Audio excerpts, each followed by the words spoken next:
May kwento ako about sa powerful prayer. Kahit na tulad ngayon, linggo pala, hindi kami nagsisimba. Hindi kami nagpupunta sa simbahan, guys. Hindi ko pinagmamalakian, pero choice namin yan. Kasi, may kwento naman dyan. And then, ang kwento is about sa Friday.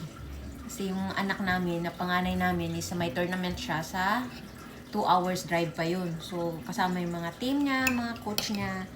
So, yung pakaramdam ko, yung time na yun, parang may something na parang mabigat na parang gusto ko siyang pigilan. Hindi man pwede yung pigilan, guys, kasi tournament yun, tsaka napaka-importante para sa kanya yung basketball.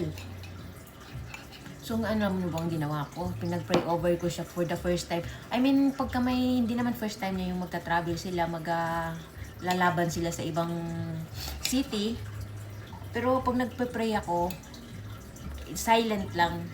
Lord, yung ganyan na protektahan niyo sana yung buong team ng anak ko sa biyahe or sana hindi sila ma-injured or uuwi silang safe ba. Pero nung Friday, ang ginawa ko, pinag-ano ko talaga siya, pinag-pray over ko siya. Kasi may pakiramdam ako na, hindi ko alam. Parang kinikilabutan ako, guys. So, alam mo ba yung umuwi na Saturday night. Umalis sila Friday ng 12. Kasi nga may mga tournament ka, may laro sila pagkatating doon, laro tagay. And then, nagkukwento na nung dumating. Muntikan pala silang, as in, ang kwento ng bata. Hindi ka na silang matibong. Kasi meron daw parating na sobrang bilis na hindi daw napansin nung driver. So, ang nakapansin, yung isang teammate nila na, "Coach, there's coming." Ang bilis daw ng takbo ng parating. Tapos yung coach, kasi nga na-pressure na rin kasi everyone daw yung mga iing-ihi na.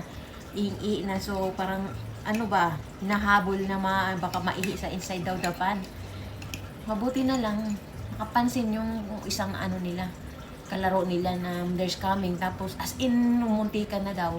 Tapos yung isang coach na nasa front, biglang na stop, sumigaw daw, stop. In-slam daw yung brake ng wala, nasa van sila, wala silang seatbelt. May mga lumipad daw yung iPad. Imagine mo yun, di ba? Sobrang bilis, sobrang lakas pala ng as in, yung sa tapos may mga nauuntog na may munti ka na masusubsob. So, sabi daw ng mga, "What's happening? There's a deer or whatever." Munti ka na tayong matibong. Oh my God. So, yung guys, si God, ibig kong sabihin dito, guys, kahit na hindi ko naman sinasabi, ni-encourage sa inyo na huwag kayong pumunta sa church para napakalaking din nun. Pero sa amin kasi, guys, in-stop ko na yung pagpupunta namin sa church. Ang sabi ko sa kanila, everywhere naman, kahit sa corner or sa sa CR ka, pwede ka naman mag-pray or magkipag-usap kay God. Tingnan nyo naman yan, di ba? Thank you, Lord. Umuwi yung mga team, yung buong team ng anak ko na safe. So, ang iniinday lang niya is yung sakit ng muscle niya tsaka yung mga tuhod niya. Kasi grabe daw talaga ang laro. Kailang laro sila. Kaya, palagi yan, guys. Kapag tumawag ka lang sa kanya, kikinig talaga siya. Kaya, thank you, Lord.